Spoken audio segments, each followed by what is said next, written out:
Leía en estos días un poco de la historia de la iglesia y un poco de la muerte del apóstol Pablo. Dice la Biblia que el apóstol Pablo murió o partió con Cristo siendo decapitado como ciudadano romano. Él contaba pues con ese privilegio, si se le puede decir privilegio, pero dice la historia que, en la historia de la iglesia, de que él tenía un soldado que lo custodiaba. Pablo, a pesar de estar preso en Roma, tenía ciertas libertades y estaba en una casa por cárcel, podía ser visitado por los hermanos, podía tener todas esas personas allí en esas situaciones. Sin embargo, pues estaba preso. Y como dice la historia, tenía un soldado que estaba allí custodiándolo siempre. Y el soldado escuchaba la elocuencia con la cual Pablo no solamente predicaba, enseñaba a las personas que lo visitaban, sino también cómo soportaba los sufrimientos, cómo soportaba las situaciones en que estaba pasando. Y cuando llegó el momento de ser ejecutado, Pablo dice la historia que le predicó a las personas que estaban allí, y tal fue la forma en que Dios habló que ese soldado que custodiaba al apóstol Pablo terminó entregando su vida a Cristo en ese momento, y lo hizo en tal manera de que el mismo soldado vino, confesó su vida, confesó a Jesucristo frente a todo el mundo y se arrodilló al lado de Pablo también para ser decapitado junto con él. Y es algo tremendo, hermanos.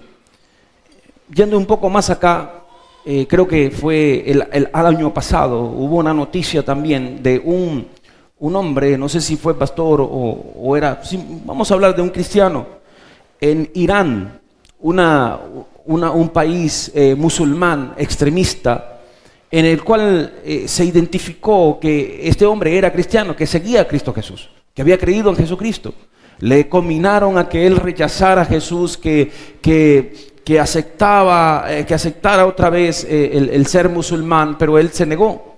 Y pasaron esa noticia de que lo llevaron a un lugar, le pusieron la soga al cuello, y él lo que hacía era sonreírse. Él se reía.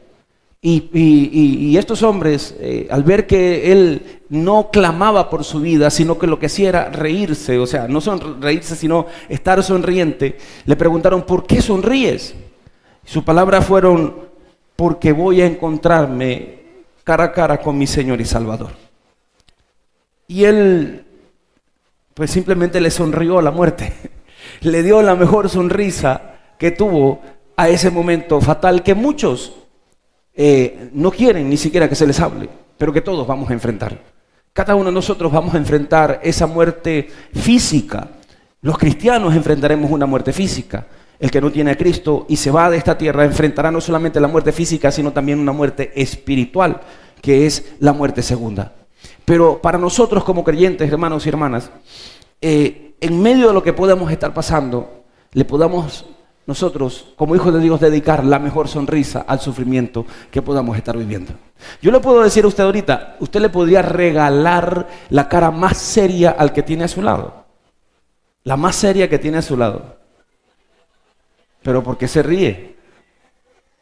Ahora sí, regálale una buena sonrisa. Regálale una buena sonrisa.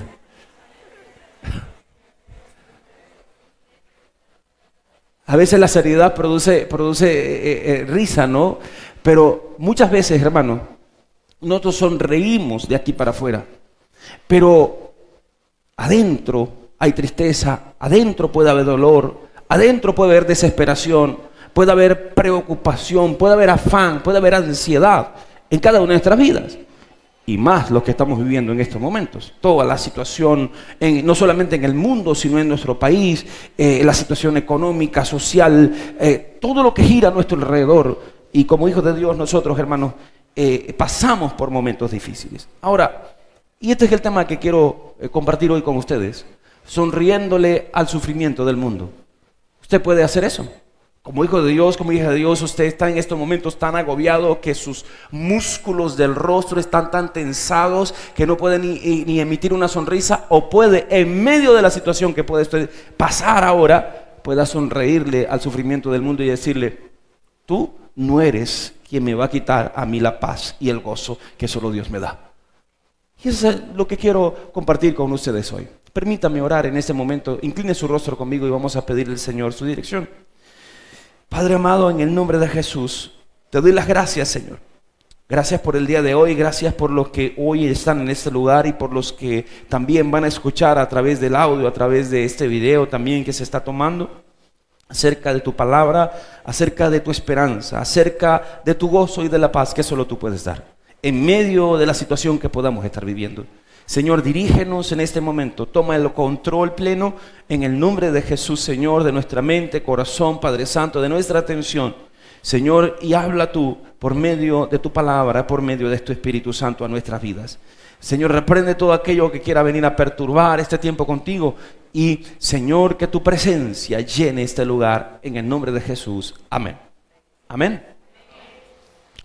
Una cosa que quiero pedirles a ustedes, hermanos, con mucho respeto, pero es que por favor apaguen sus celulares. O por lo mínimo pónganlo en modo avión, pero prefiero que apaguen sus celulares. ¿Por qué? Porque es importante que usted tenga toda la atención plena y debe haber reverencia a la palabra de Dios. Y una de las cosas en las cuales lamentablemente está pasando en las iglesias, este es un paréntesis antes de la predicación, es que vemos a mucha gente, y desde aquí se observa todo, hermanos, que sacan un teléfono y en vez de estar pendientes de la palabra de Dios, lo que se ponen es a revisar las redes, a revisar el Facebook, a revisar esto. Puede que tengan un principio la Biblia, pero después comienzan a desperdigarse. No le dé lugar al diablo. No permita que Satanás quite la bendición de usted. Así que le pido muy amablemente, pero con toda la autoridad como el pastor de esta iglesia, que apague su teléfono en el nombre de Jesús. Bien. Para sonreírle al sufrimiento del mundo, tenemos que hacer 3 cositas muy sencillas. Yo quiero que usted abra su Biblia en el nombre de Jesús, que debe tener en físico, en Romanos capítulo 5, versículo 1 al versículo 5. Romanos capítulo 5, versículo 1 al versículo 5. Y allí yo voy a comenzar a ustedes a hablarles y a decirles de que, repito, el tema es sonriéndole al sufrimiento del mundo. Y para sonreírle, darle la mejor sonrisa al sufrimiento del mundo, tenemos que caminar en esta tierra con una perspectiva del reino de Dios. Es lo primero que quiero hablarles. Tenemos que caminar en esta tierra con una perspectiva del reino de Dios. ¿Qué es eso? ¿Qué significa caminar con una perspectiva del reino de Dios?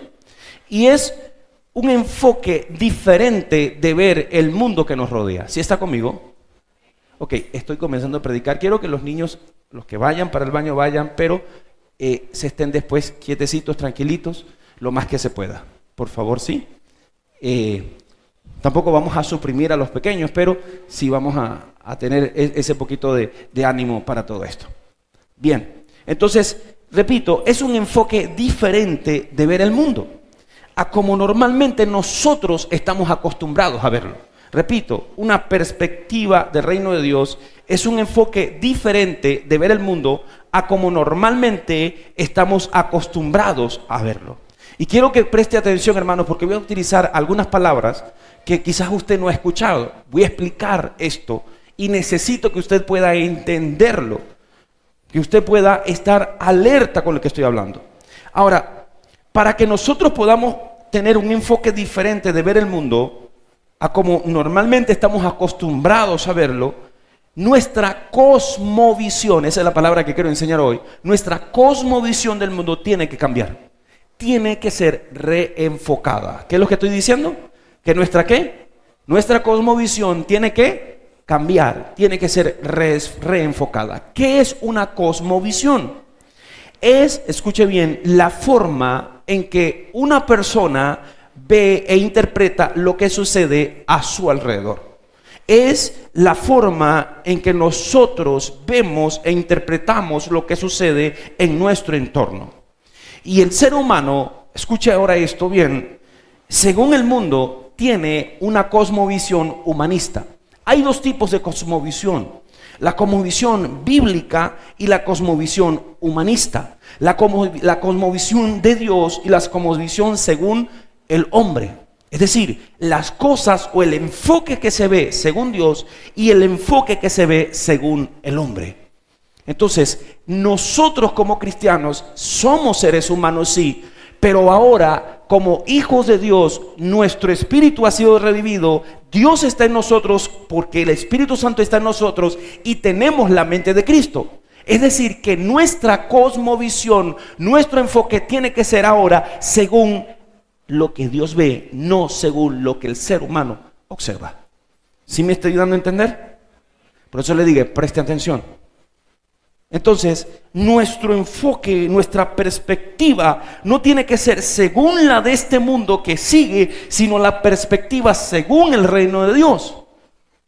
Entonces, el ser humano, repito, tiene por naturaleza una cosmovisión humanista, no una cosmovisión bíblica. Pues nuestra formación, en nuestra vida, en todo lo que nos rodea, precisamente nos dirige hacia el humanismo. Y el humanismo quiere decir de que el hombre es Dios, no Dios. Yo es que hace tiempo veía a personas que escribían en las paredes, ¿quién creó a quién? ¿Dios creó al hombre o el hombre creó a Dios? Esa es una perspectiva humanista, una cosmovisión humanista, que viene a querer quitar de en medio de la ecuación al Todopoderoso para que el hombre entonces sea quien se convierta a sí mismo en Dios. ¿Qué sucede, hermanos? ¿Qué está ocurriendo? La cosmovisión humanista está contaminando plenamente la iglesia de Cristo. Y allí vemos que lo que la Biblia habla acerca, y lo comentaba hace semanas atrás, de la apostasía. Y la Biblia nos dice que el Señor no vendrá antes que venga, sino antes que venga la apostasía. Y la apostasía no simplemente está fuera en el entorno del mundo, sino se introduce en la iglesia y contamina la iglesia de Cristo. Por ejemplo, ¿qué sucede? Es adoctrinar, escúchenme bien, a la humanidad y a la misma iglesia para alejarse de Dios. Pronto voy a estar hablando acerca de lo que en el mundo se está moviendo, aunque hemos venido hablando acerca de eso, y de la Agenda 2030 de la ONU. Ya yo les he dicho, hermanos, ustedes que tanto navegan en internet y que pueden bien usar las redes, muchos, en todo esto, investiguen lo que significa la Agenda 2030 de la ONU, lo que ellos plantean. Y es una cosmovisión totalmente humanista que aleja al ser humano de Dios y que quiere tomar la iglesia para contaminarla y que se aleje por completo de su propósito. Un ejemplo de esto es ¿cómo le podemos decir? El trastorno conductual de género que hoy estamos viviendo, que en el mundo se está dando, la disforia de género, el pecado. La Biblia lo determina como es pecado, y es pecado lo que es la homosexualidad. Ahora vienen y hay, ¿cuántos géneros por fin ya van? Antes eran, supuestamente según que van 55 ahora, ¿no? Y sigue creciendo. Ese es como LGTBQ, y casi que todas las letras del abecedario, y tiene un signo y más, y de repente ponen hasta infinito ahora, ¿no? Y eso, hermanos, es, además de que es pecado, además de que es un trastorno mental, es algo diabólico, es también un trastorno conductual. Y que está influenciando a la iglesia. Y cuando hablo que está influenciando a la iglesia, hermanos, escuche bien esto, porque ya muchas iglesias se han dicho, nosotros aceptamos a todo el mundo como venga, porque Dios nos ama a todos. Mire la perspectiva humanista, mire la cosmovisión humanista. Si Dios nos ama a todos, entonces Dios nos acepta a nosotros tal cual nosotros somos. Pero ahora la perspectiva de Dios, la cosmovisión de Dios es, según su palabra, Dios ama al pecador, más aborrece al pecado. Repito, Dios ama al pecador, más aborrece al pecado. Dios no acepta al hombre con su pecado. Dios recibe al hombre para que ha rechazado su pecado, que ha venido a Cristo Jesús y que ha sido transformado por completo. ¿Sí está conmigo? Entonces, y he hablado ya con varias personas Y que me han dicho esto, hermanos. Si es necesario yo hablárselos para que usted lo pueda entender bien y tenga también la capacidad de defenderse. Es que ustedes son, ¿cómo es la palabra? Es que ustedes son, ¿cómo es ustedes son homofóbicos, tienen fobia, etcétera. Ustedes tienen fobia al pueblo de Dios. Entonces, escuche bien esto, hermanos. No es que nosotros veníamos y seamos homofóbicos, no, para nada. Entonces, yo digo, no lo somos. Nosotros practicamos y llevamos el amor de Dios a toda persona. Entonces, oye, pero ¿cómo es eso? ¿Por qué? Escuche bien, porque Dios ama al pecador, pero aborrece al pecado. Dios, hermanos, estableció ya un estándar. Escuche bien esto, Dios ya estableció una normativa específica. Dios ya hizo lo que tenía que hacer. Ahora el hombre es el que tiene que hacer todo lo demás para lograr precisamente venir y llegar a recibir lo que Dios ya nos ha ofrecido a cada uno de nosotros. ¿Sí está conmigo? ¿Sí está conmigo? Entonces, por ejemplo, Dios en su palabra nos demanda algo y nos dice de que nos alejemos de todo aquel que llamándose hermano fuere fornicario o avaro o idólatra o maldiciente o borracho o ladrón. Y dice la palabra, con el tal ni siquiera comas. Con el tal ni siquiera comas. Pero ¿qué sucede con nosotros? ¿Qué es lo que nosotros decimos? Nosotros venimos entonces y decimos, bueno, pero yo creo que esa palabra tiene muchos matices.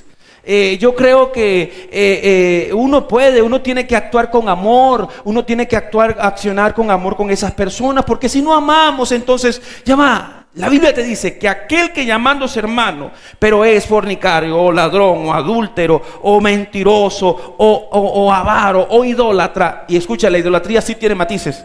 Porque la idolatría no solamente es hacia un muñeco, la idolatría es hacia una persona, la idolatría es hacia el dinero, la idolatría es hacia un teléfono, es hacia las redes, la idolatría es hacia etcétera. Entonces tiene muchos matices. Todo eso, hermanos. Entonces, ¿qué sucede? Nosotros decimos, es que mira que Dios te dice con el tal, ni siquiera comas.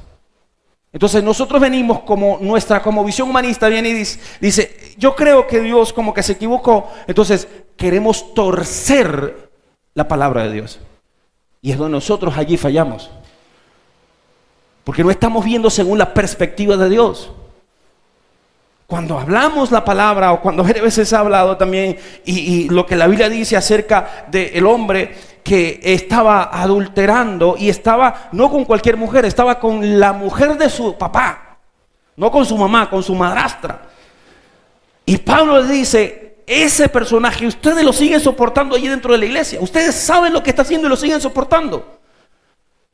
Y dice, yo en el espíritu ya he decidido, el tal se ha sacado de la congregación, escuche bien esto, y se ha entregado a Satanás. Y he escuchado gente que dice, ay no pastor, pero yo no creo, ¿cómo puede ser así eso, hermano? Eso es una cosmovisión humanista, que acepta y recibe el pecado como si algo fuera no, Dios es tan bueno, Dios es bueno, Dios es amor, pero también es ¿qué? Fuego consumidor. Y Dios a quien ama, disciplina. Entonces, estoy diciendo esto, hermanos, para que nosotros podamos entender lo que es la cosmovisión de Dios y la cosmovisión del hombre. Pongo otro ejemplo sencillo. En el Antiguo Testamento, al hijo, escuche bien, a los hijos que fueran insensatos, que deshonraran a sus padres y que no se arrepintieran de sus actos y sus pecados, ¿sabe lo que sucedía con ellos? Los llevaban delante de los ancianos, y si era condenado, era culpable, lo sacaban fuera de la ciudad o del campamento, y el padre era el primero que tenía que poner la primera pedrada para matarlo a pedradas, porque era un hijo que no se iba a encarrilar. ¿Qué piensa usted hoy en día? Hoy usted pensará, hermano pastor, pero es que hoy estamos en el tiempo de la gracia. Estamos en el tiempo de la gracia, hermanos. Entonces Dios ya va un momentico. ¿Qué es lo que piensa usted que es el tiempo de la gracia? ¿Tiempo para andar en libertinaje? tiempo para seguir pecando y haciendo lo que me venga en gana? No, mi hermano, para nada. No, sino que la gracia no es un tiempo de libertinaje, es una oportunidad para recibir lo que jamás puedes obtener por tus medios, pero es en las reglas y es en el estándar que Dios ya estableció para nosotros como la humanidad. El Señor ya se humilló. El Señor Jesucristo ya tomó forma de siervo. El Señor Jesucristo ya estuvo en la cruz. Él ya resucitó. Él ya estableció todo, porque en todo fue probado. Y de aquí entonces, de aquí para abajo, nada. Para acá. Oye, pero el estándar de Dios es demasiado grande. No, mi hermano. Dios lo estableció para que todos pudiéramos llegar a Él. Para que toda persona pudiera permanecer en Él. Y la Biblia dice, sed santos porque yo soy ¿qué? Santo. Y la Biblia nos enseña, aquí hay un versículo que dice que sigan la paz para con todos y la santidad, sin la cual nadie, ¿qué dice? No, algunos, bueno, no, ya va, yo como que Dios se equivocó.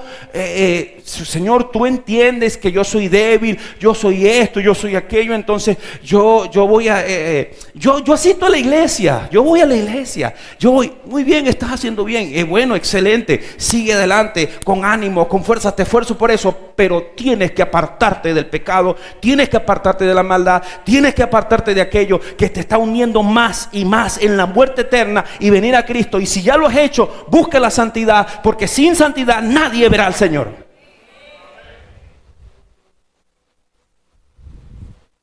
¿Sí está aquí conmigo? Entonces, el mundo, hermanos, cambia tu perspectiva de Dios, la degenera para hacer que veas lo malo como bueno o aceptable y lo bueno como malo. El mundo cambia tu cosmovisión, tu perspectiva. ¿Sabes para qué también? Para que tú dejes de poner la prioridad que de Dios, que es primero, por las prioridades del mundo que van a pasar. El mundo y sus deseos pasan, pero la palabra de Dios permanece para siempre. Y este es el punto para nosotros también.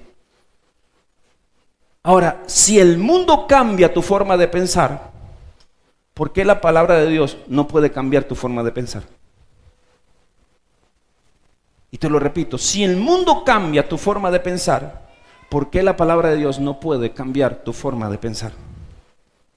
Romanos capítulo 12, versículo 2 dice, no se amolden al mundo actual, sino sean transformados mediante la renovación de su mente, y así podrán comprobar cuál es la voluntad de Dios, buena, agradable y perfecta. Esa es la versión actualizada. Pero bien nos dice entonces, no se amolden al mundo actual. No se dejen seguir contaminando por lo que el mundo ahora les está planteando. Por lo que ustedes consideran normal o el mundo considera normal, pero para Dios y su palabra no lo es. Para lo que el mundo considera como algo bueno o aceptable, pero para la palabra de Dios no lo es. Y para nosotros como hijos de Dios, entonces, como representantes de Dios, de su reino en la tierra, tenemos entonces que caminar y vivir conforme al estándar de Dios, no lo conforme al estándar del mundo.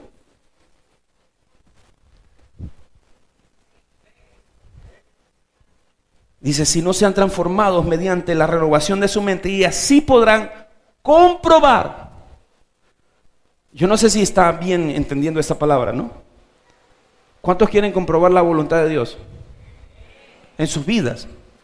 Y la voluntad de Dios es ¿qué? Es buena, es agradable y perfecta. Pero ¿cuáles son los dos pasos previos que tienes que tener? No te amoldes al mundo actual. No dejes que eso que está al lado tuyo, que sabes que te está alejando de Dios, te siga dominando tu vida. Y número 2, tienes que ser transformado mediante la renovación de tu mente. Tu mente tiene que ser dominada por la mente de Cristo, y tu forma de pensar, según el mundo, la forma de pensar humanista, tiene que morir para que tu forma de pensar sea como la de Dios, como la de Jesús, porque tenemos la mente de Cristo. Amén. Así también, hermanos, en las cosas que nos acontecen a diario. en las situaciones que nos acontecen a diario. Y que muchas veces dejamos que nos agobien de tal manera que cambian nuestra perspectiva de ver el mundo. Y esa perspectiva debe ser en el Espíritu y debe ser enfocada en el reino de Dios, de lo que Él ha hecho por nosotros y en nosotros. ¿Qué ha hecho? ¿Qué ha hecho por nosotros y en nosotros? Que nos hace ver, hermanos, los sufrimientos y las situaciones de este mundo con una sonrisa y caminando con la perspectiva del reino de Dios. Romanos capítulo 5. Romanos capítulo 5.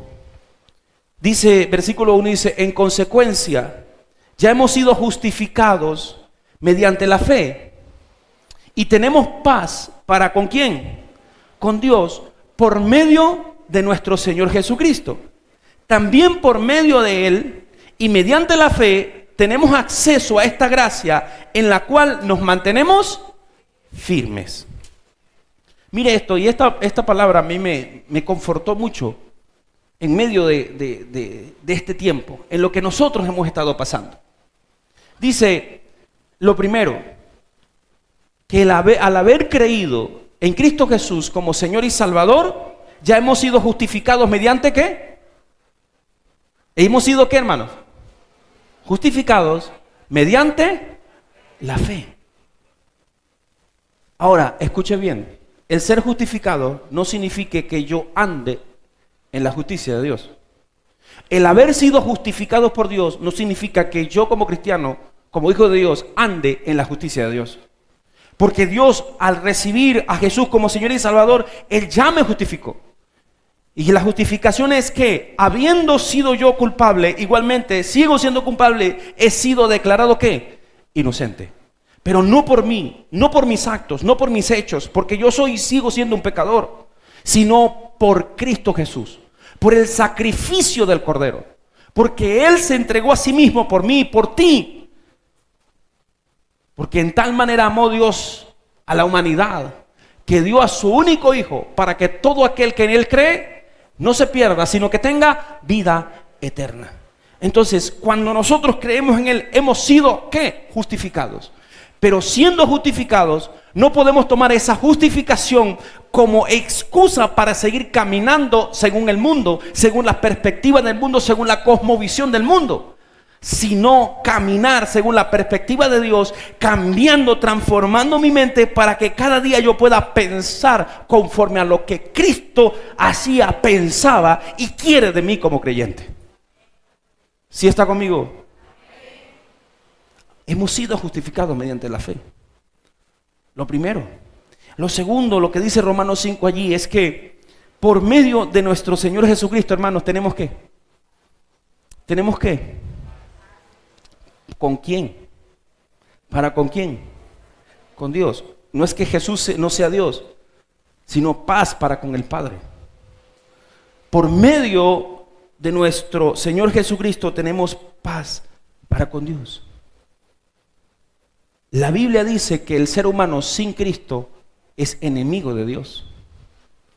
En Santiago, capítulo 4, versículo 4 dice: oh gente adúltera. Escuche esto, oh gente adúltera, ¿no saben que la amistad con el mundo es enemistad con Dios? Si alguien quiere ser amigo del mundo, se vuelve enemigo de Dios. Puedes estar, como lo he dicho, en la iglesia, tú puedes estar congregándote constantemente, puedes hacer como quieras, pero si tu perspectiva, si tu vida, si tu visión, si tu pensamiento es conforme al mundo, tú te vuelves amigo del mundo y eres enemigo de Dios a pesar de que puedas estar en la iglesia. Y Dios va a contender contigo. Y Dios te va a golpear hasta que comprendas que necesitas cambiar, necesitas hacerte enemigo del mundo para poder tener la amistad con Dios y tener paz para con Dios. ¿Sí está conmigo? ¿Qué es lo que nos pone en guerra contra Dios, hermanos? El pecado. ¿Qué es lo que nos pone en guerra contra Dios? El pecado. Pero la justificación, entonces, por medio de Cristo Jesús, retira la culpabilidad del pecado y quitado este obstáculo viene la paz, y que la cual por la fe nosotros nos aferramos a Dios, pero también a su nivel, a su estándar de lo que Él quiere de sus hijos, por su fuerza salvadora, y quedamos en paz para con Él. Amén. Y la otra cosa que veo en ese texto, en el anterior, en Romanos 5, dice que mediante Jesús y la fe tenemos acceso a ¿qué cosa, hermanos? A la gracia en la cual nos mantenemos firmes. Y no solamente, repito, no solamente tenemos paz, sino el acceso, el favor, la bondad y el amor de Dios hacia nosotros. Usted y yo no nacimos en ese estado. Usted y yo nacimos en un estado de corrupción. Usted y yo nacimos en un estado de muerte eterna. Escuche bien, usted y yo hemos nacido en un estado de muerte eterna. Y como yo le he dicho a algunos, y los que están sin Cristo, nacieron muertos y aún siguen muertos. Y es doloroso decirlo, ¿cómo que yo estoy muerto? Yo estoy vivo. Vives, tu alma está, pero tu espíritu está como muerto.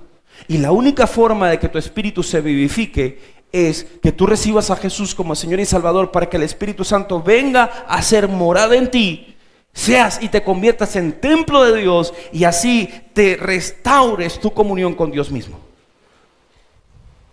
Amén. Por cuanto todos pecaron, están destituidos de la gloria de Dios. Pero por el sacrificio de Cristo Jesús, por el amor de Dios en Cristo Jesús, entonces esa separación se vuelve a unir, y el Espíritu Santo se une a tu espíritu, se amalgama a tu espíritu, para que tú puedas tener relación nuevamente con el Señor. Por su gracia. Y nosotros no teníamos acceso a esa gracia, pero por el sacrificio de Cristo Jesús ahora sí la tenemos. Ahora, ¿qué me ayuda todo esto? Para la situación que yo pueda pasar en mi vida en estos momentos, en el agobio que tengo en el mundo. Mano, si esto no le ayuda, yo no sé qué le va a ayudar. Realmente. Porque este es el principio de nuestra vida. Porque lo que vivimos en este mundo es nada comparado con la gloria que nos espera en Cristo Jesús. Y yo pongo un ejemplo que ni siquiera es un ejemplo, pero pongo algo como que para que usted tenga un pequeño norte de lo que yo les digo. Y yo, en las palabras que he dicho en este momento, hace un minuto, ¿cuántas veces usted ha parpadeado? ¿Cuántas veces parpadea un ser humano en un minuto? ¿Cuántas veces parpadea un ser humano en 12 horas? En 24, en 6 meses, en un año, en 80 años. ¿Cuántas veces cree usted que un ser humano parpadea? Ya ha parpadeado usted más de 10 veces de lo que estoy hablando. Y no porque, no voy a parpadear y se pone así. No. Ahora, imagínese que un simple parpadeo suyo representa una vida completa de un hombre o de una mujer. Un simple parpadeo suyo, ya parpadeó, ya murió una persona. Ya han pasado 80 años. Imagínese que un parpadeo sea en 80 años. ¿Cuántas veces usted parpadea en 80 años? ¿Cuántos años sería eso, hermanos? Ahora, toda esa cantidad de años es nada, es absolutamente nada comparado con la eternidad que tendremos con Cristo Jesús. Su vida es un parpadeo en el tiempo. Hablando un poco de filosofía. Mi vida es un simple parpadeo en el tiempo, en la eternidad. Y el sufrimiento que yo pueda tener en este parpadeo de mi vida no es nada, hermanos, comparado con lo que en Cristo yo puedo tener plenamente. ¿Sí está conmigo? Ahora entienda esto, el agobio del mundo siempre va a estar.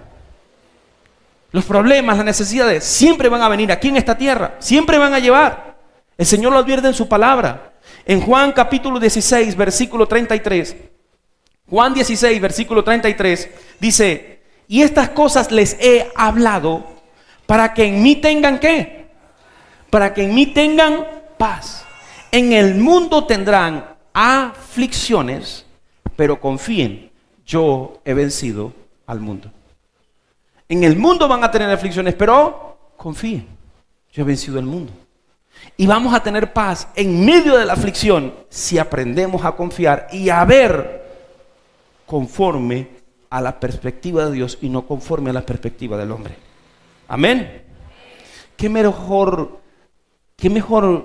palabra de consuelo que nos puede dar el Señor por medio de su Espíritu Santo, que siempre recordar y vivir estas promesas de Dios.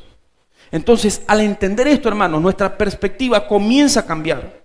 Nuestra cosmovisión se transforma, se reenfoca, se realinea con el pensamiento de Cristo.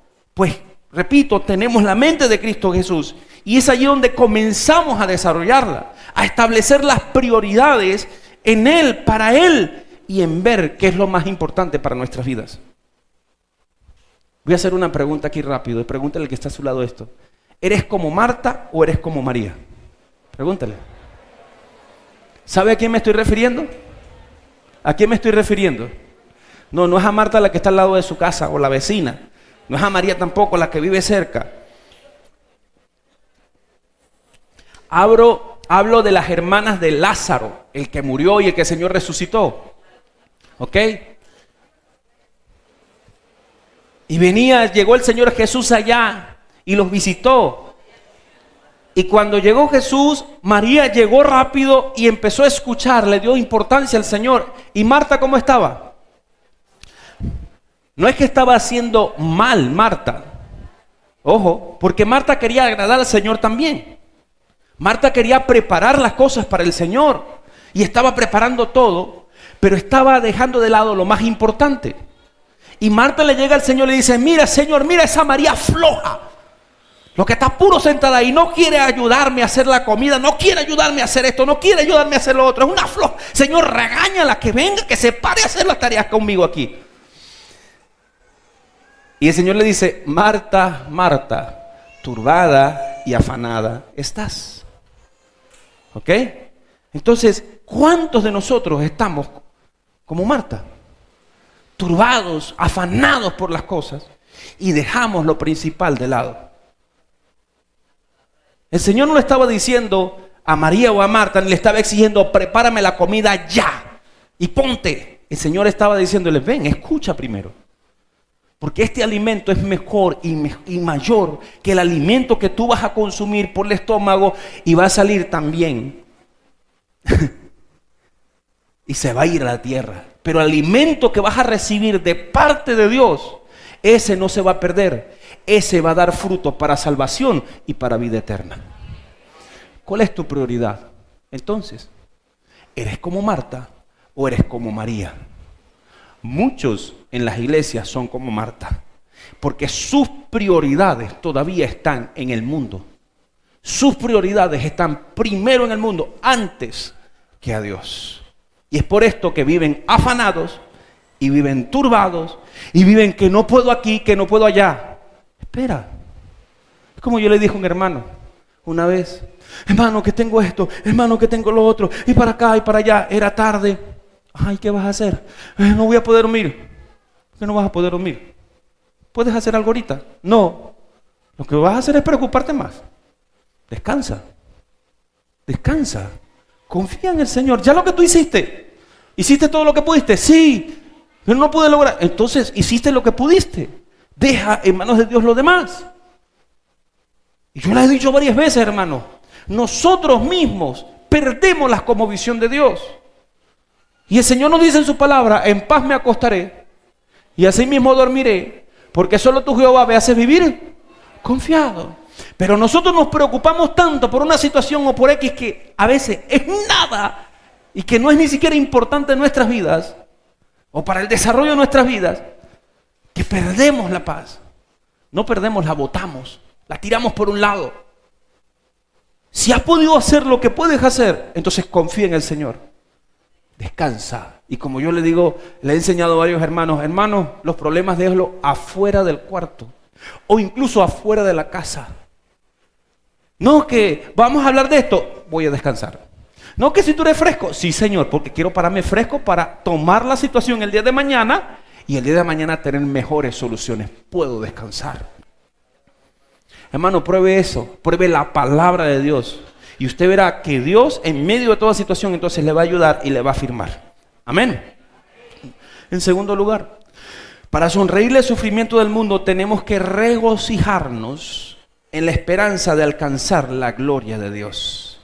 Regocijarnos en la esperanza de alcanzar la gloria de Dios. En Romanos capítulo 5, todavía estoy ahí, ese es el texto principal.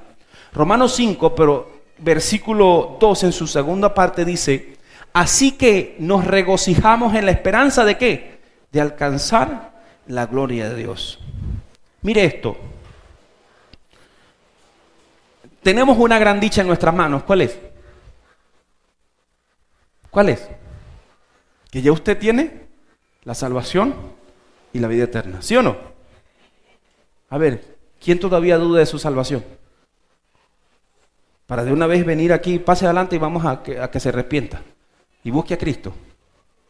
Pero si usted ha aceptado a Cristo como Señor y Salvador, usted tiene que tener la seguridad de salvación.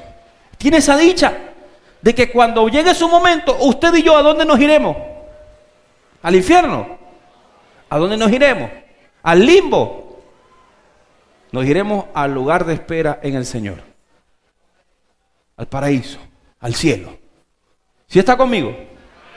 Entonces, pero también entonces esta es la esperanza, esa es la esperanza de la gloria de Dios, que se reflejará en nosotros cuando se consuma nuestra redención, por completo. De forma, hermanos, que habremos sido transformados en Cristo a imagen gloriosa del Dios eterno. Hemos sido hechos a imagen y semejanza de Dios, pero por el pecado esa imagen y semejanza se ha trastornado, se ha tergiversado. Mas, habiendo recibido a Cristo Jesús, ahora vemos como un espejo. No claramente, pero cuando se manifieste Cristo Jesús, cuando venga Cristo Jesús en su gloria, por su iglesia, entonces seremos transformados y ahí se manifestará la gloria de Dios en nosotros, porque tendremos cuerpos nuevos, tenemos vestiduras nuevas y tendremos vida nueva en Cristo Jesús. Dele la alabanza a Dios. A imagen gloriosa del Dios eterno. Entonces, la gracia es el adelanto de la gloria de Dios. Dígale que está al lado suyo, la gracia es el adelanto de la gloria de Dios. Y la gloria de Dios, hermanos, es la consumación de la gracia. Escuche bien esto. Entonces, en medio de la tribulación, en medio de la persecución, en medio de la dificultad, en medio del sufrimiento, tenemos esta esperanza en la cual nosotros tenemos que regocijarnos. Mano, estoy pasando por un problema serio. Estoy pasando por esto que me da tristeza, pero esa tristeza no me quita ni la paz y el gozo, porque sé que esto va a pasar. Sé que esta aflicción no son comparables con la gloria venidera que en mi vida tiene que va a manifestarse. ¿Sí está conmigo? Romanos 8, versículo 18.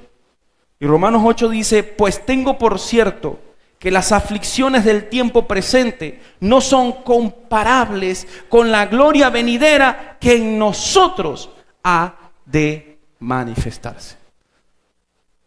Yo no sé cuál es tu agobio en este momento. Yo no sé cuál es la presión que tienes en este momento tan fuerte que puede estar diciéndote no puedo más. Pero lo que sí sé es que lo que me dice la palabra. Y la palabra me dice que yo te estoy seguro que esta aflicción que yo pueda estar pasando no se compara con la gloria venidera, en la cual yo estoy esperanzado. ¿Soy débil? Sí. ¿Usted es débil? También lo es. Somos débiles, sí. Tendemos a fallar muchas veces. Tendremos a menguar en nuestra fe, tendemos a desanimarnos. Pero eso no es el hecho para que nos encerremos, escuche bien, en una mentalidad que se debilita por el mundo o por la carne, sino que tenemos la mente de Cristo para que esa perspectiva en medio de la situación que puede estar pasando pueda afirmarse en la fe, pueda llenarse de esperanza, pueda fortalecerse en Cristo Jesús y pueda entender y pueda recordar que en medio de debilidad mi Señor me ayuda y me fortalece. Romanos 8:26.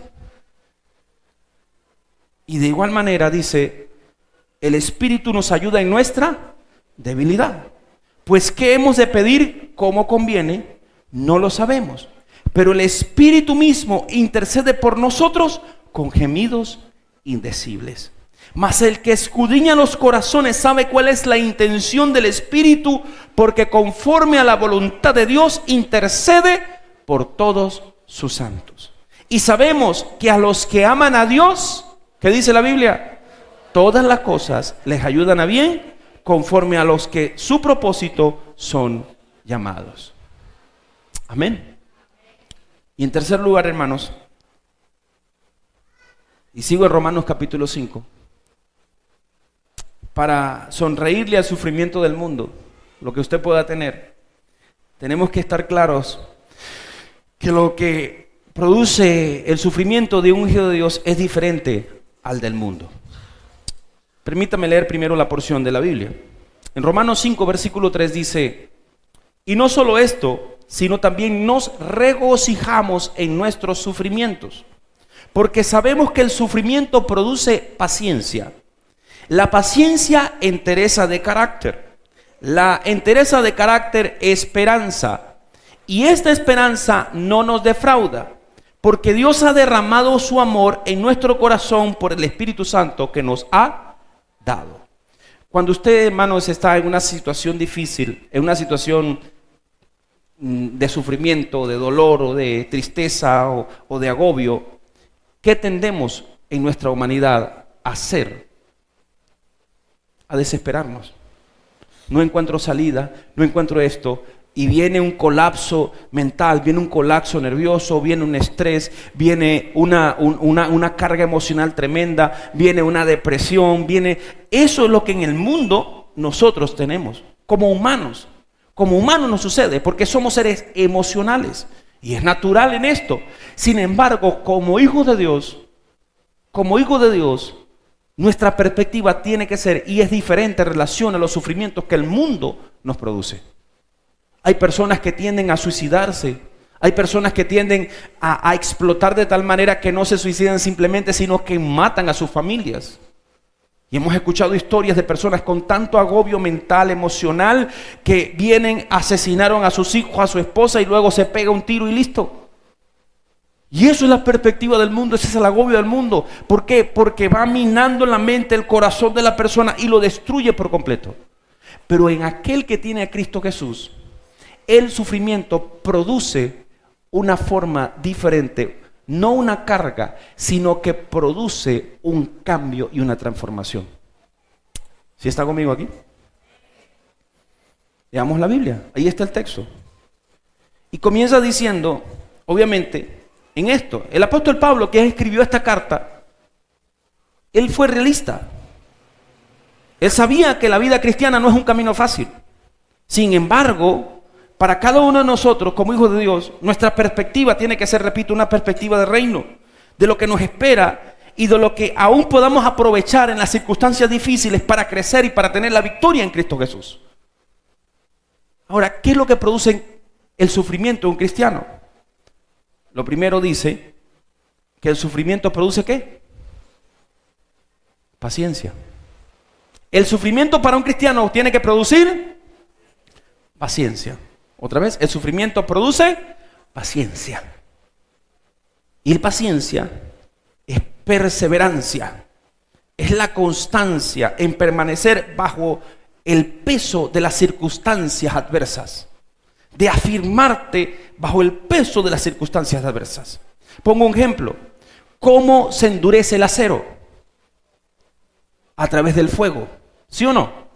Primero lleva golpe, es metido en la candela, en el fuego, en el crisol, luego es sacado, es martillado, es moldeado, es transformado de la forma original que tenía a la forma a la cual se quiere llevar. Luego vuelve a meterse otra vez en el fuego, sigue siendo martillado, y cuando ya tiene la forma, entonces es templado en aceite caliente. Escuche bien esto. No simplemente en agua, es templado en aceite caliente.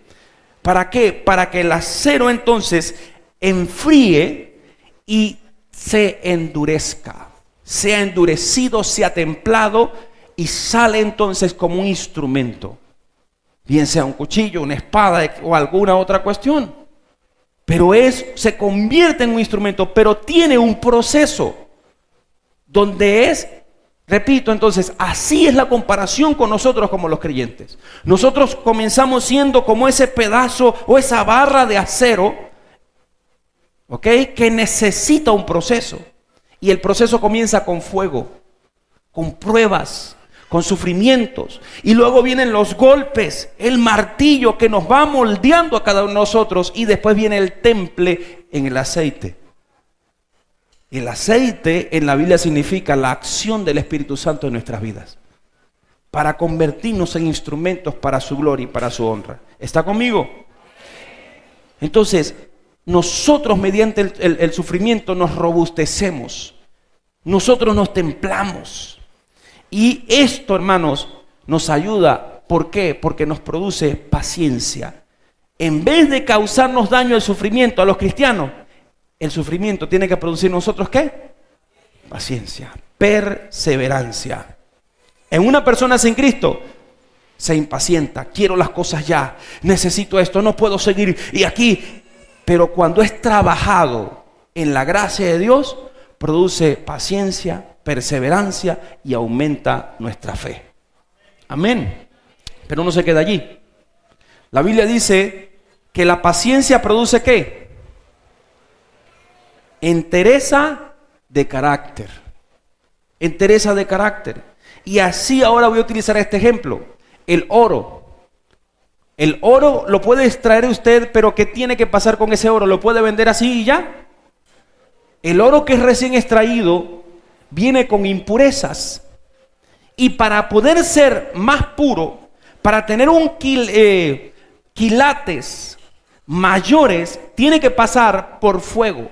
Tiene que pasar por algo que se llama un crisol, donde allí a altas temperaturas todas esas impurezas salen arriba, son quitadas y luego vuelve otra vez para volver al fuego. Y mientras más veces pasa por el fuego, más puro se hace el oro. Escuche bien esto, hermanos. Entonces, así es en nosotros. Somos purificados por medio de las pruebas. La paciencia produce entereza de carácter. Nuestro carácter es templado en medio de las pruebas. Las batallas que ustedes puedan tener como cristiano, como hijo de Dios, como hija de Dios, pueden en usted formar su carácter, su perspectiva acerca de Dios y acerca del mundo. Entonces, en medio de una situación difícil, recuerde, mi carácter está siendo probado para ser purificado, para ser limpiado y para ser transformado. Para que por medio de las pruebas yo aprenda a comportarme en medio de cada situación como un hijo de Dios, como una hija de Dios que representa fielmente el reino de Cristo. ¡Aleluya!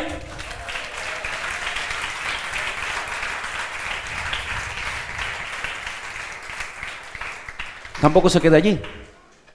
Siga con el texto conmigo. Romanos 5. La entereza de carácter produce ¿qué? Esperanza. La entereza de carácter produce esperanza. Y esta esperanza no decae, sino que al contrario, a mayor tribulación, a mayor sufrimiento, esa esperanza crece mucho más. La esperanza de un ser humano sin Cristo, por medio de las adversidades, va menguando, va cayéndose. Pero la esperanza de un hijo de Dios, por medio de las situaciones difíciles, que tiene su mente allá en el reino de Dios, que su visión está hacia el reino de Dios, esa esperanza, más bien en decrecer, aumenta, porque sabe que la tribulación tiene que pasar, pero lo que nos espera después de esto es la gloria venidera. Entonces, esa esperanza, hermanos, es la que nos ayuda a hacer frente al mundo que batalla contra nosotros. Y esa esperanza no puede menguar. Así como Abraham, dice la Biblia, que creyó en esperanza contra esperanza. Dios le había dado una promesa: de ti vendrá una generación que será como las estrellas que están en el cielo, que no se puede contar. Y él dijo: ¿y cómo voy a hacer yo si tengo como 100 años? Yo no puedo, mi esposa tiene 90 años, ya cesó en su regla, ya mis órganos están viejos. Sin embargo, creyó la promesa de Dios. Y Dios entonces cumplió su palabra.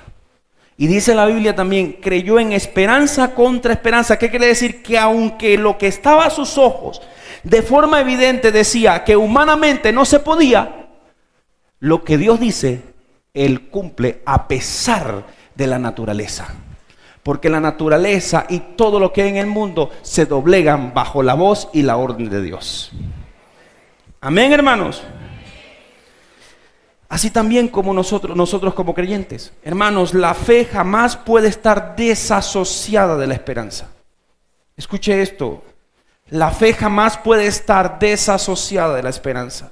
Si usted dice que tiene fe, pero su esperanza mengua, ya cayó, ya fue vencido. La fe y la esperanza siempre tienen que estar unidos. Unidos. ¿Sí está conmigo? Y dice entonces, y esta esperanza, ¿qué sucede?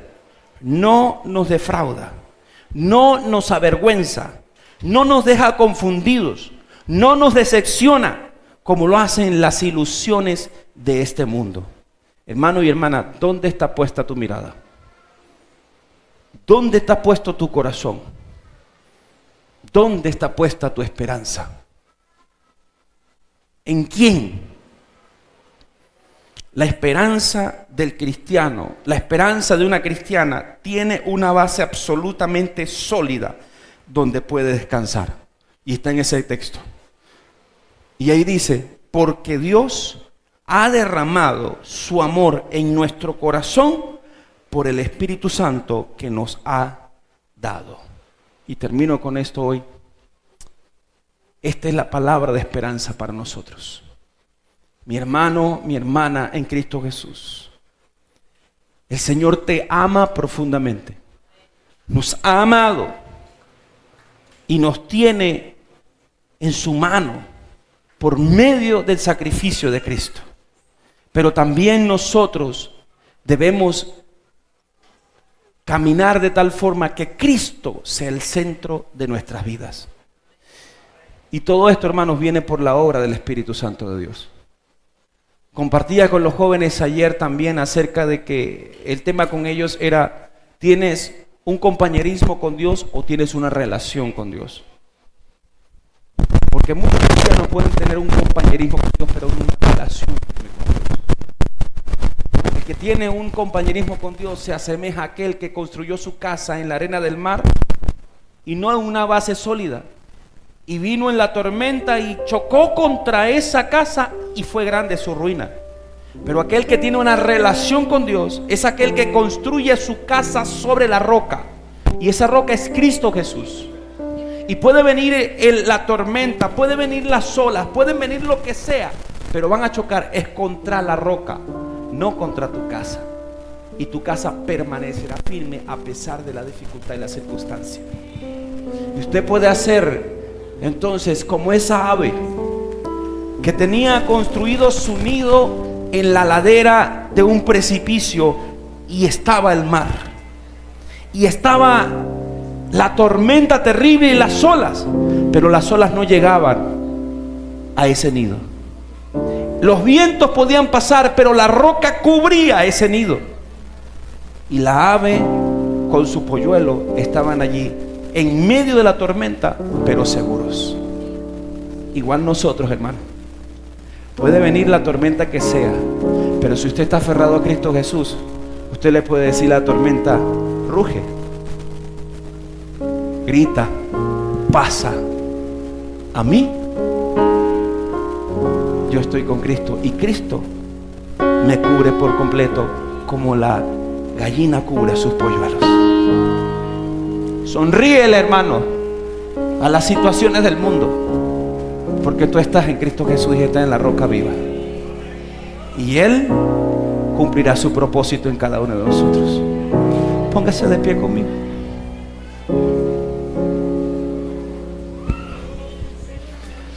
Mi esperanza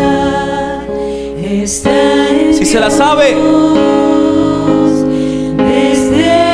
dígaselo. Y para siempre Mi esperanza está en Dios hasta el final.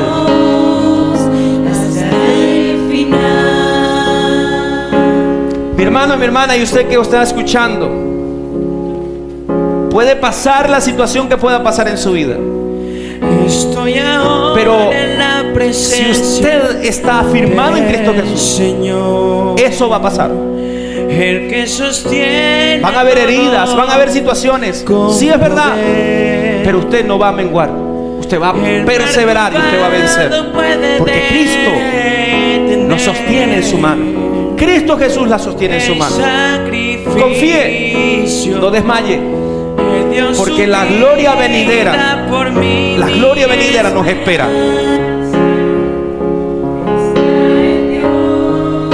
Gracias, Señor, te damos. Gracias, Padre, te damos. Gracias, Señor. Te adoramos, Dios. Gracias, Señor. Te pido, Dios, en este momento, Señor, por cada uno de los que estamos aquí, por los que nos escuchan también, Señor, para que hables, Señor, y obres en sus vidas. Has hablado en nuestras vidas hoy, pero, Señor, también en medio de las circunstancias, Dios, tú puedas glorificarte, tú puedas obrar de gran manera y con poder en nuestras vidas, en las vidas de los que están aquí, Señor, y de los que escuchan, Padre Santo. Obra, Señor, conforme a tu poder y voluntad, en el nombre de Jesús. Afírmanos en ti, Padre Santo, y llénanos de ti, Señor, porque vienen pruebas duras. Iglesia, escucha, vienen tiempos fuertes, vienen tiempos de persecución a la iglesia, porque así la Biblia lo está demostrando. Pero la iglesia que persevere, la iglesia que permanezca fiel, esa iglesia vencerá, esa iglesia permanecerá. Pidámosle al Señor, hermano, para que en momentos difíciles nosotros no menguemos, no decaigamos, sino que permanezcamos firmes. Y hermano, hermana, pidámosle al Señor: Señor, cambia mi mente, cambia mi forma de pensar, cambia mi perspectiva de ver el mundo que me rodea, a tu mente, a tu pensamiento, a como tú ves. Te lo ruego, Señor, te lo ruego, Señor, en el nombre de Jesús. Obra, Dios, en cada vida y cada corazón. Gracias, Señor, gracias por este tiempo, en el nombre de Jesús. Amén. Aleluya. Le brinda ese fuerte aplauso a nuestro Dios.